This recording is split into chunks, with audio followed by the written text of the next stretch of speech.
Hello, hello, hello, and welcome back to the Premier Chelsea, your source for all things Premier League, but starting with Chelsea first.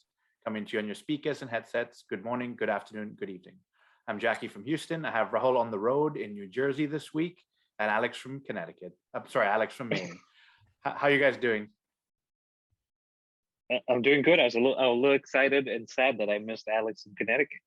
That's right. I was saying, I must have got confused there. Alex, how are you feeling? Feeling good, doing well. It's pretty chilly up here in Maine, though. I bet that snowstorm was coming through everywhere, and I'm sure you guys got a lot of it. So hopefully we've seen the worst of it, and it's going to be a little bit warmer now. But let's jump right into it. It's FA Cup week, FA Cup review, and it was a very, very early kickoff for me over here. I'll let you guys get into details. I'll share one fact. I woke up bright and early, excited to watch the game. I was a little bit groggy, and the first goal comes in against Chelsea, and I went right back to bed. So I'll say that over there, get started. But Rahul, why don't you take us through the starting lineup first? That was quite a spoiler there. But we had Kepa in goal, Aspilicueta at right back, Christensen, Rudiger at center back, and Malang Sarr in his newly found left back position. Mason Mount, Jorginho, and Kovacic in midfield, and then a front three, which was similar to what we had a few games ago, was Hakim Ziyech, Lukaku, and Hudson-Odoi. Yeah, good starting 11. Alex, your thoughts on the starting 11? Any changes you would have made to it? Very strong side. I think that's a perfectly acceptable cup lineup. Honestly, that's not exactly far off by any stretch of the imagination from our strongest lineup. If you think about the team we've been fielding in the league recently, you really can't complain there. That's showing the opposition quite a bit of respect, which, as it turns out, they deserved. Yeah, absolutely. I mean, we're playing Plymouth Argyle, and so I personally didn't think we were going to have this many first team 11 on the field, but obviously Chelsea thought something different and Tuchel thought something different. But Rahul, unfortunately, Tuchel couldn't make this game. He couldn't. He tested positive, I think, the morning of the game, and so he had to isolate and head home. But Arno Michels, I'm going to go with Michels because that goes with the Premier Chels, filled in along with some of the other coaches, and definitely wish that he could have picked an easier game or a game that we performed a lot better in, but he gets the win. Yeah, he gets to win, and it's nice to kind of see some of the guys behind the scenes, not just always talking about Thomas Tuchel. So we'll go with Michels for now, but we'll look that up later and figure out if we're telling the truth or not. I did hear that he did deliver the team talks, both at starting of the game and halftime, whether that's over Zoom, just like we all are doing today, or if it was a phone call, we don't know yet. But Alex, I think like Rahul said, I gave a little bit of a spoiler. The game kicks off bright and early, and Plymouth Argyle starting with the front foot. Yeah, that is something that surprised me, and I have to admit, now is my chance to admit, I did almost the opposite to you, where this was a 7:30 a.m. kickoff for me. I definitely had not gotten in bed at an appropriate time prior night, and so I woke up at that time, promptly hit the snooze button. And I had sort of hoped I would check in on the game periodically, and I think somewhere through the second half, I looked at the score, and I believe it was tied at that point, right, 1-1. And so that's when I said, "Uh-oh, this is a lot closer than I thought it would be. I better watch this." So I dragged myself up, put on the game, and I watched the later period of regular time, and then watched extra time. But yeah, when I look back and saw we conceded so early, I was like, "Ooh, that's quite the way to start. Give yourself a hole to dig out of." Though it does seem like, especially having seen the stat line and watched how we played at the end, when Plymouth were really defending for their lives, it seems like we did. Correct me if I'm wrong, dominate the game to a good point, but it seems like it also was not our most clinical game, and all that possession, all the shots we had weren't really coming to anything. Yeah, Rahul, look, we'll get into kind of the numbers towards the end of this segment because there's some insane numbers. I don't want to give it away just yet. But like Alex said, he at least came in and watched the later part of the game. Did you catch some parts of the game? And Plymouth Argyle, with that first goal that I saw, it was a well-worked goal, a good header. And then from there, I'm wondering where does Chelsea go? Yeah, I mean, I caught the game on my phone. I was in bed. It was also 7:30 a.m. here. I tuned in with the expectation that we were going to win 6-0, 4-0, 3-0, like we had predicted. And that goal goes in, and I'm kind of in and out, dozing off, watching the game. But credit to Plymouth Argyle. They came in with the plan. They came in with the intensity. I don't want to make an excuse, but they did play a week before, unlike us, who had taken a 2-week break, which we needed. So I can't have it both ways. But maybe they were a little bit sharper. They were up for this game totally, and that early goal comes at the right time for them because they now have something to hold on to. And having seen what Middlesbrough did the night before, they started to believe, and it was up to us to fight back, come back, and close this game out. We tried. I mean, we hit the post, we hit the bar, Kovacic, I think Hudson-Odoi, Kovacic again. So we were trying to make things happen. They weren't happening. The post bar coming into play, lack of kind of clinical attacks and other aspects. But that's the magic of the FA Cup. You got to earn your spot in the next round, and we certainly were made to work hard for it. We definitely were made to work hard for it. I mean, again, we'll talk about numbers towards the end of the segment because those are huge. But Alex, our captain, comes in clutch for this particular instance. And maybe you can describe the goal, because I thought that was a Zola-esque goal, if I say so myself. Yeah, it was a brilliant back heel sort of flick from Azpilicueta. And you've got to say, I mean, what a legacy he has here at Chelsea, because after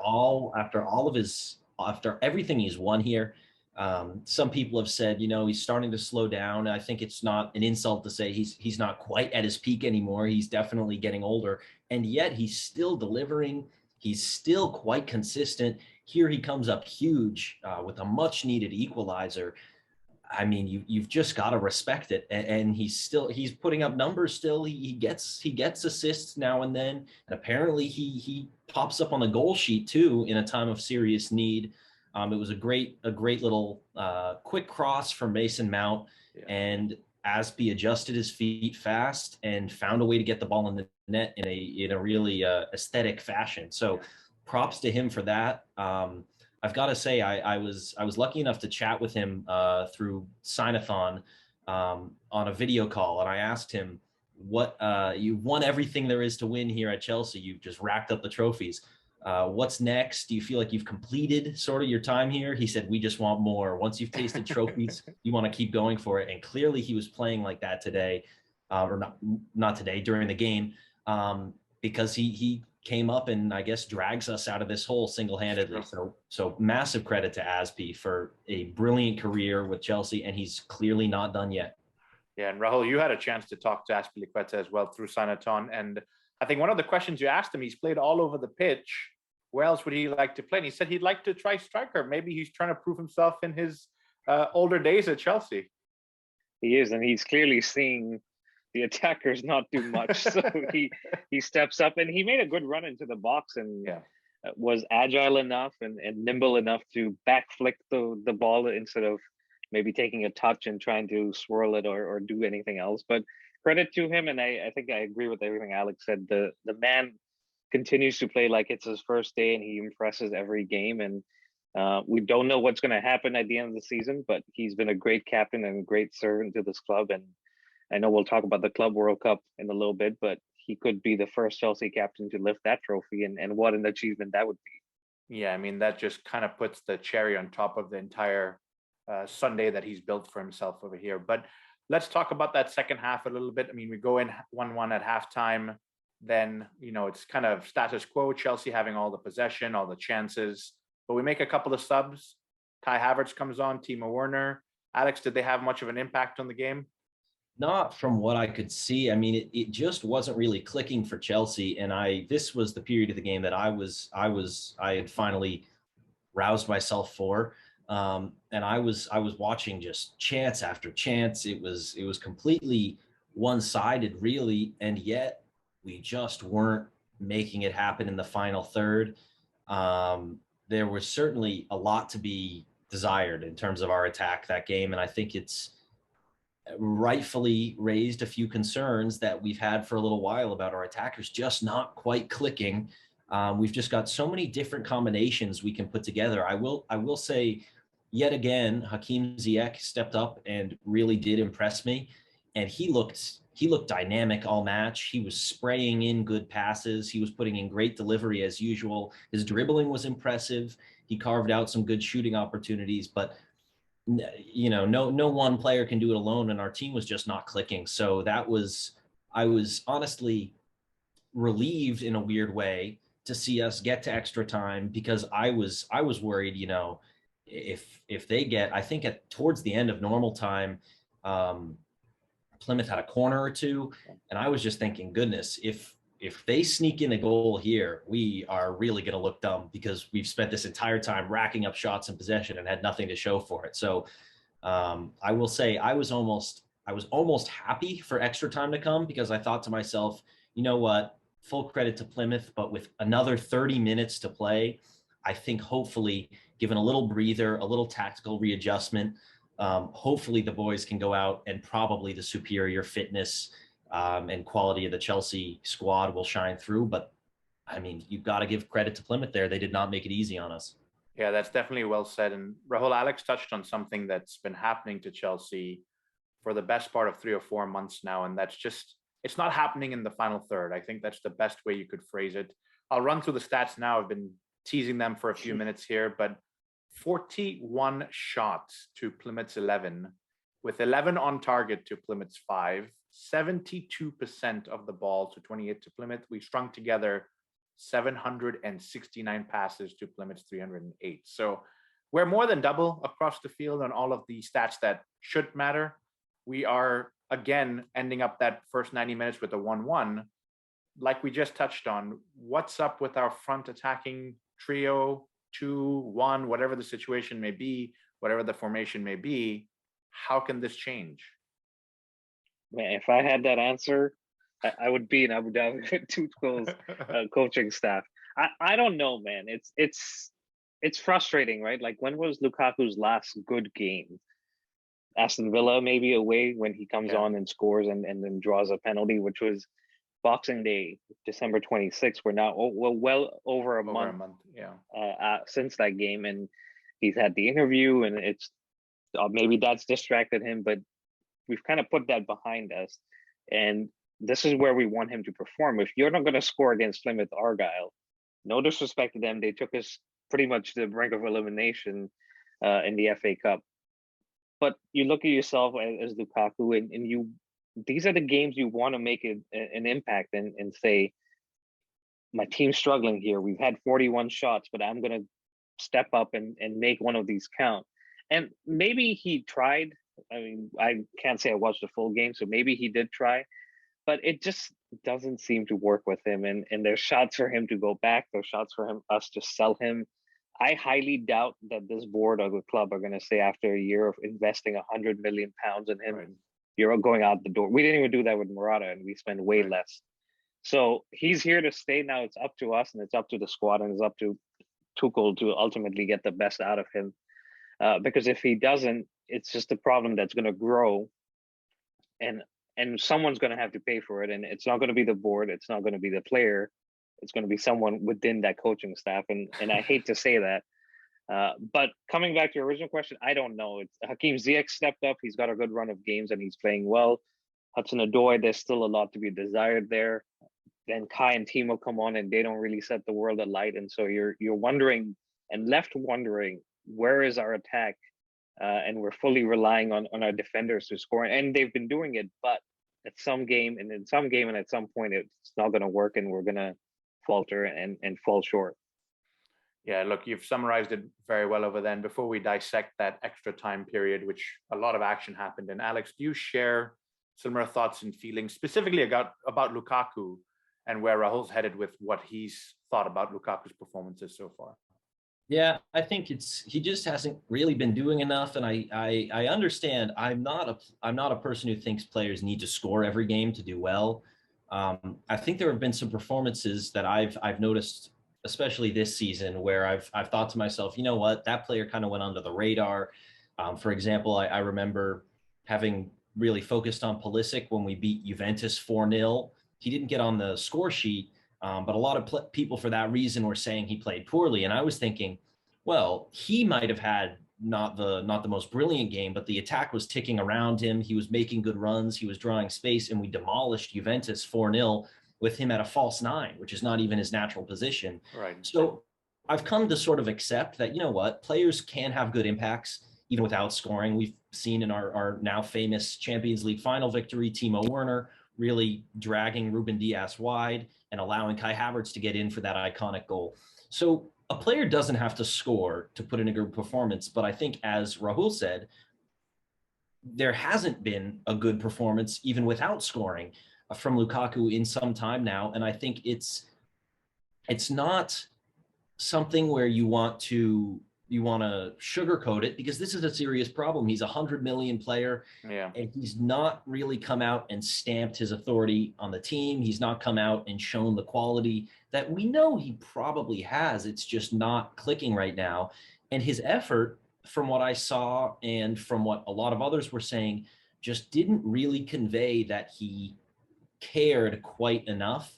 And, you know, maybe that's subjective, and maybe just because he's not like the smallest, fastest, most agile player, it sometimes looks like he's not running as much or pressing as much, but he just didn't quite seem to be in that final mode of like high focus, high intensity. It was just another very lackluster game from him, and that's okay. I've sort of recently come to terms with the fact that players cannot shine every game. There are going to be off games, even for the best players, but it's just been too long since we've seen some real drive and purpose from him. So yeah, I agree. I don't think the board accepts taking a loss on him with what we paid, but I personally think he needs to find some time on the bench, because we have a lot of attackers vying for those spots, and I don't think we can afford any more games than we've already given to spend, or I guess use up, one of our 11 positions on the pitch with a player who's just not clicking and doesn't appear to be giving it quite everything he could. So for me, that's got to be time to just let Kai or Timo in. Timo, obviously, I think one of his very first actions was an offside run, which is very classic Timo Werner. And yet, I will say, I just like the dynamism of his game, and I like the fact that he is making those runs. So I think it's time for one of our German boys to get a run of games up top.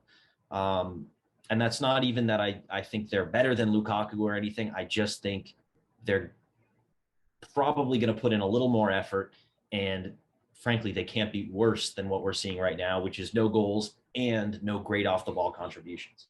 Yeah, as much as it pains me to say, I wholeheartedly agree with you guys. I think maybe it's time for our 100 million man to sit out a few games. Maybe he has to work a little harder to earn his way back into the team, rather than just he's the default starter. But again, well said from both of you guys. Rahul, why don't you talk us through extra time? Because a lot of action happened in that last 30 minutes there. Yeah, I mean, it was kind of the same where, you know, we were, as Alex said, the 30 minutes was going to benefit us more than Plymouth, because we were able to refresh. We were able to bring on some new players with 5 substitutions. You spoke about Timo and Kai. Alonso did come on too. So we were able to throw in some more quality, or try to impact the game a little more than Plymouth, and extra time showed that as well. And we finally get a goal from Marcos Alonso, our other wingback or fullback, as you'd say. But the assist comes from Kai Havertz, so you got to kind of give him credit there, where he gets into a position where he can put in the ball. But you got to talk about Alonso and his positioning, who makes a run directly into the middle of the box and finishes it off pretty well. And it was always going to be the next team that scored the second goal, since it was 1-1, was always going to kind of head on to go and win this game, even though we will talk about another incident here in a second. And Alonso does that, and at that point, you're thinking, okay, we're now in a point where we can go on and win this game and get to the next round. But we still made it a meal of it. And even with the 15 minutes that were left, we were never truly going to get a third, but we were always leaving the door open for conceding a second. Yeah, and that's something that always puts us at risk. I think you said it many times on this podcast, 2-1 is an extremely dangerous scoreline for any team to have. But before we move on to that situation that we're all kind of tiptoeing around, I wanted to talk about Timo Werner for a second, because Alex alluded to his positional play and his movement. He actually was the one that found Kai Havertz with a little 1-2 with a lovely through ball, and Kai Havertz, of course, finding Alonso. But Alex, a little praise for the Germans. They've not always had amazing games or amazing times at Chelsea. Of course, Kai Havertz is a Champions League goal scoring winner, but any thoughts on those two as they came on? They seem to always hustle whenever they do come on. Yeah, I think they come on and they do try quite hard, which is always admirable. I think things could go more smoothly for them. I don't think this is the game that puts the doubts about them to bed. This was far from a game that's saying, you know, haters, forget it, these guys are back.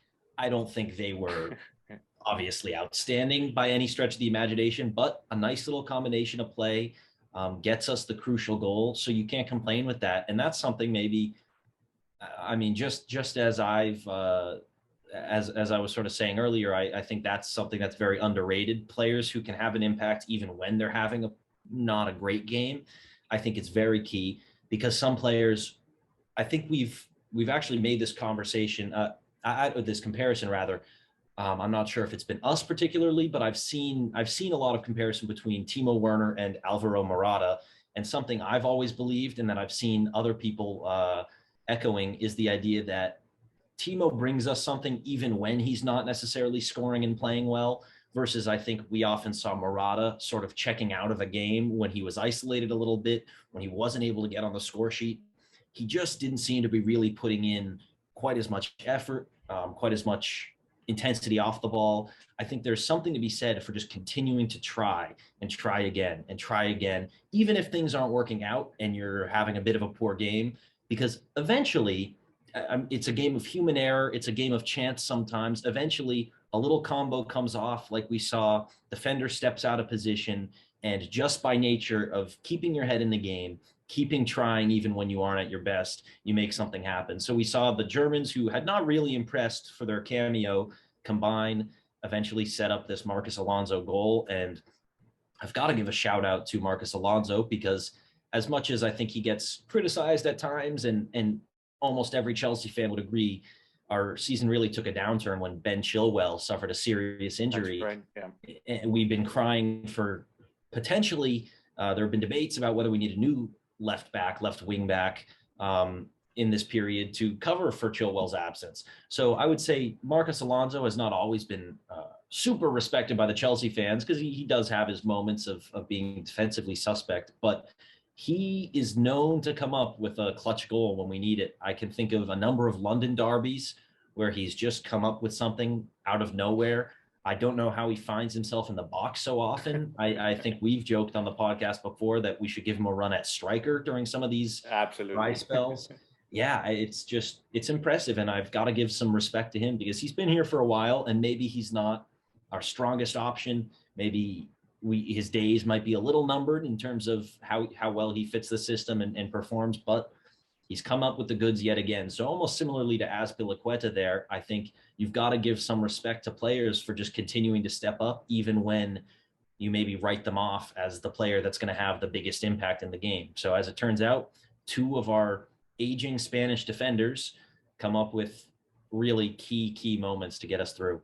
Yeah, lovely words about Alonso, another man who's pretty much won everything with Chelsea at this point. So good to hear. And wingbacks continue to score goals even when they're not the first choice wingbacks. But let's talk about the last few minutes of the game and wrap it up. Rahul, Plymouth Argyle, they don't seem to want to give up, or is it something we made a mess of? A little bit of both. I think we were in a mindset, and it seemed like it, that we were going to see it through at 2-1. With I think it was the 118th minute, Plymouth were tiring out and were looking to say, okay, I think it's coming to a point where we've given it our all, but we're going to try. And they did try. They press Malang Sarr into a mistake. Ball falls into the box with the Plymouth player. Malang Sarr comes in, rashly takes him down, argues that it's not a penalty. VAR says it is. And in the 118th minute, Plymouth Argyle, their fans, everyone's holding their breath. And for us, we're throwing our hopes onto Kepa, who's done great this season, and there's no doubting his abilities to save penalties. But this almost felt like it was a moment where it was going to be tied 2-2, and our morale was going to be down again, and we're going to have to step up again and go again. But that didn't happen, and Ryan Hardy, to his credit, stepped up in this crucial moment for Plymouth. Unfortunately, came up against a defiant Kepa, a Kepa who is recently in a new relationship, which adds a whole new dimension to his abilities. And she was in the crowd. So I think that even added another kind of determination from his side to save that penalty. And he does. And at that point, you can say that we had successfully won the game. But we really, really, really tried every way not to win this game. Yeah, look, I got to do my little pun here. And Kepa at penalties shows his capabilities to make sure we keep a clean sheet. But Alex, you put up a post about Kepa and how with Tuchel or under Tuchel in the last few games, he really is becoming what we saw of Kepa back in 2018-ish, where he can really fit into any team, provided he keeps up his constant performances like he has. Yeah, he's completely turned his career around from that tough low point where he was conceding a lot of goals. He was getting criticized everywhere. He's sort of just came back from the brink there and just put his head down, worked hard. I feel like I spend a disproportionate amount of my time praising Kepa, which is a little weird, you would think, normally for your team's backup goalkeeper. And yet I just have so much respect for how he handled being heavily criticized by every media outlet, every fan base, including his own. Clearly, the board of his club went out and directly bought a replacement right after paying a world record goalkeeper fee for him. Instantly went out, bought a new goalkeeper, clearly to replace him. They didn't have faith, and yet he's just kept his head down, worked hard, and he's won us multiple trophies at this point. Multiple European trophies. Kepa's European trophy cabinet far exceeds some clubs who see themselves as our rivals. He with Europa League penalty heroics, he was heavily responsible for us winning the Europa League in what I believe was his first season with us. He was the penalty hero in the Super Cup that we won last summer.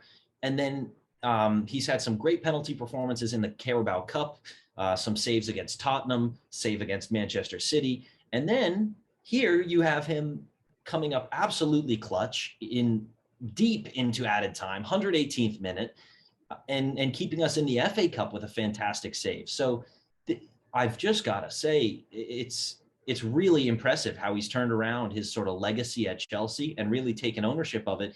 And I unironically think Chelsea have the best goalkeepers in the world, not necessarily Kepa. I wouldn't put above some of the world-class goalkeepers at other teams, but I think Mendy, in my opinion, my biased opinion, is if not the best goalkeeper in the world, top 3. And I think Kepa, frankly, on form, is top 10, because there are very few other keepers that have come in. And I think Kepa's expected goals conceded, I've brought this up in the past, he's outperformed it by 10 points, meaning there are 10 goals he should have conceded based on the situation of the shot around him that he hasn't. Meanwhile, during his rough spell, it was deep in the negatives. He was conceding more goals than he should. He's turned himself into a capable shot stopper. He's shutting down 1v1s regularly.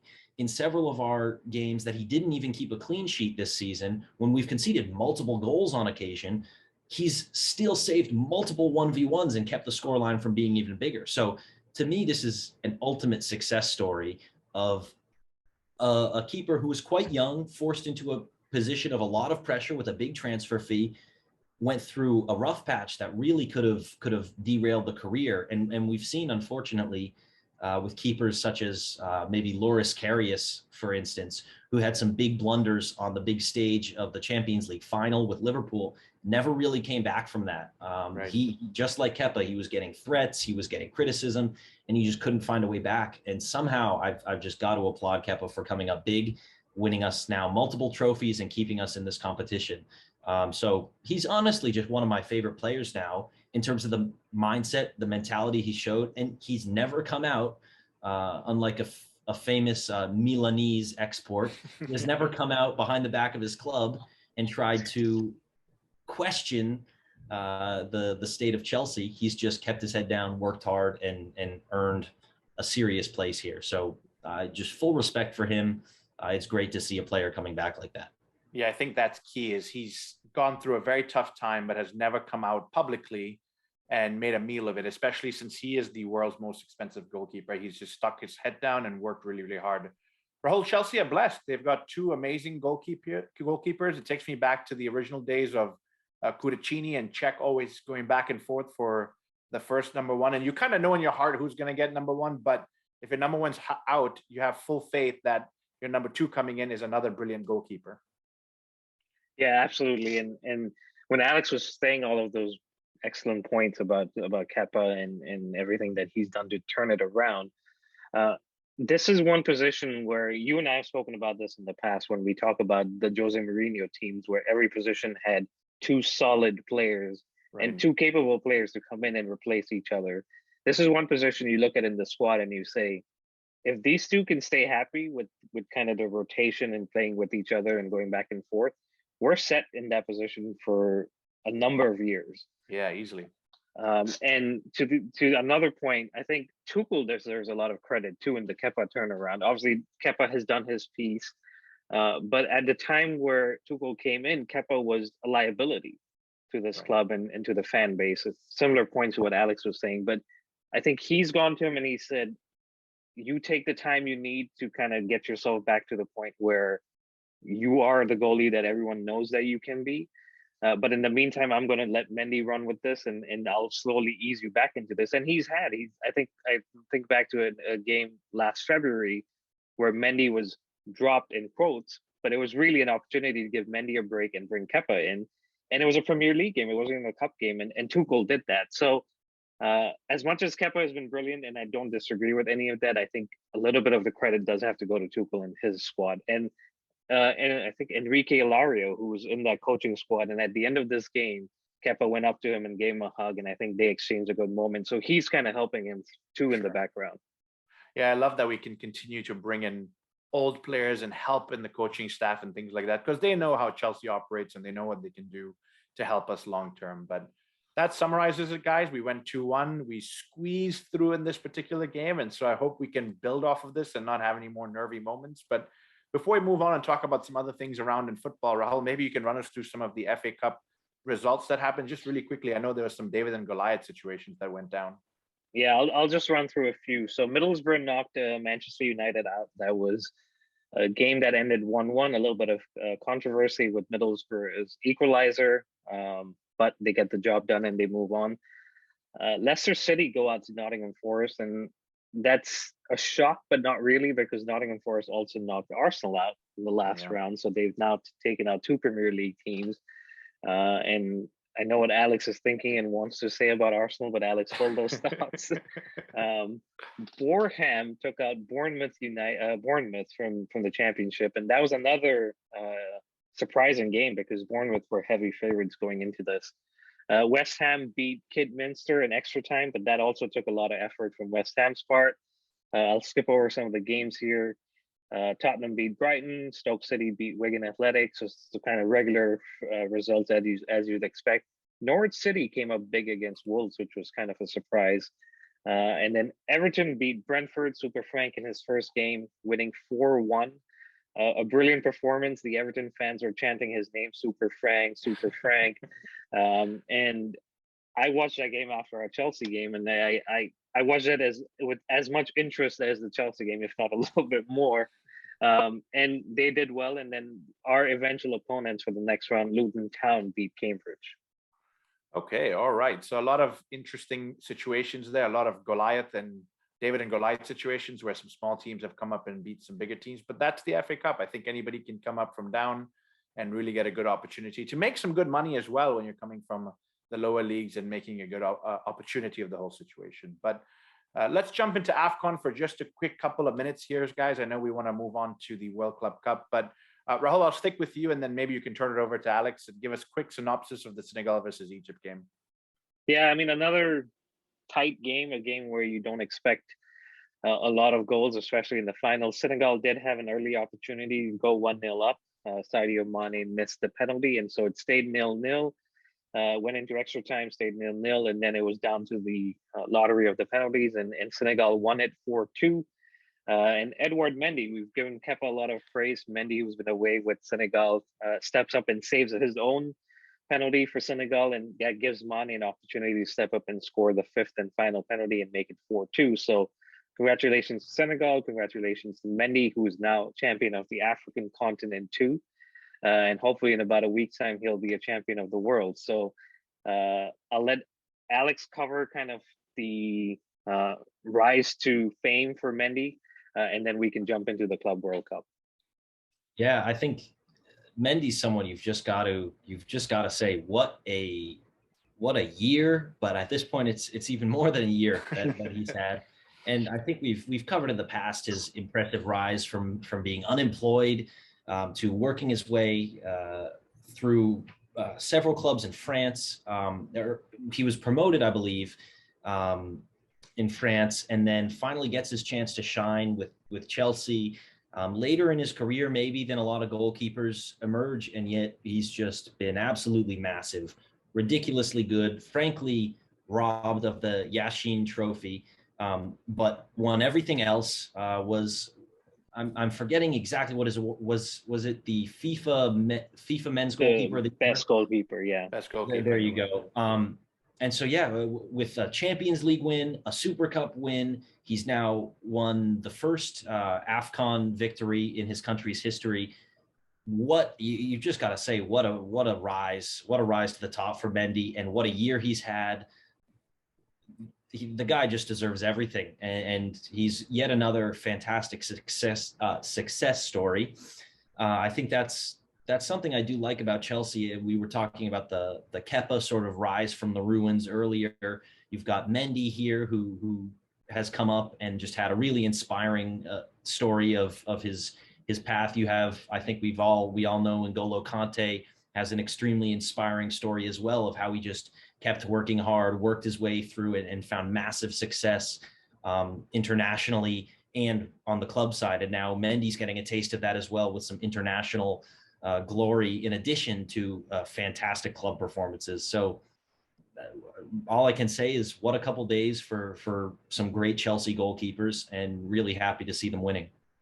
Yeah, and just like you guys have given credit to Tuchel for helping Kepa and even Hilario, one of the things we always forget is Petr Cech actually went to scout Mendy and said, let's bring this guy in, because regardless of what happens with Kepa, he's another one that can keep pushing Chelsea up. So again, like I reiterated earlier, I love to see some of our ex-players coming in as coaches, in this case as director of football, and helping Chelsea grow from there. But that's AFCON. Like you guys have said, Senegal versus Egypt, two great teams, and Senegal takes it away. So huge congratulations to both of them. But let's jump into the Club World Cup. And Rahul, I think you've got a fun little quiz for us to play today.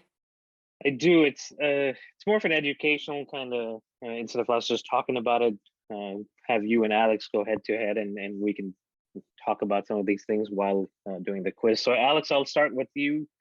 As we know, this tournament was rescheduled from last year to this year. So where was it initially scheduled to be held in 2021? Korea, Japan, or India? Wait. Okay, I didn't know I was getting options. That's helpful. Give me those one more time. Okay, so for both of you, I'll read out 3 questions each, and there'll be 3 options each. And then if there's a tie, there's a tiebreaker. So first question for you, Alex, is this tournament was initially scheduled to be held in 2021. Where was it initially going to be? Is it Korea, India, or Japan? Wow. I feel like my spidey senses are telling me that it was going to be held in Japan, maybe. And that is correct. So that was a good guess, but Japan was the initial location for this to be held in December. They said due to COVID outbreak and the situation around that, they didn't feel comfortable hosting it, so it was rescheduled to Abu Dhabi for February of this year. Jacky, I'm going to take you back to the last time we were in this tournament. I thought Alex might have been a little too young, so I saved those questions for you. But who was the Chelsea manager in 2012 when we entered this tournament? Was it Robbie Di Matteo, Gus Hiddink, or Rafa Benitez? It was in December that we entered this tournament. Yes, 2013. So Rafael Benitez, because I think we had just fired Robbie Di Matteo. that is correct. It was Rafa Benitez in December of 2012, originally when this tournament is supposed to be held. And Di Matteo was fired in November, and Benitez came in and took us to the tournament. Alex, I'm coming back to you. We're going to focus on this year's tournament. So apart from Chelsea, who are the other team that are seeded, which means they don't get to play the initial couple of rounds? Is it Al Ahly from Egypt, Monterrey from Mexico, or Palmeiras from Brazil? Ah, now that's a tough one. I would go with. Is it Al Ali? Is that your final answer? I'm committing to it. Though I feel like it's probably Palmeiras, but I said that one first, so I'll go for it. It is Palmeiras, but since you said Al Ahly, that is the wrong answer. So Palmeiras, who are the champions of the South American continent, go and seeded along with Chelsea, who are the champions of the European continent. Jacky, who was the last English team to have won the Club World Cup? Was it Chelsea, Manchester United, or Liverpool? It was Liverpool, I think, a couple of years ago. That is correct. That was the first time they had won it after going into it in 2005, where they had lost it. Alex, your third and final question. Who did Chelsea beat in their first game of the tournament the last time we were in it?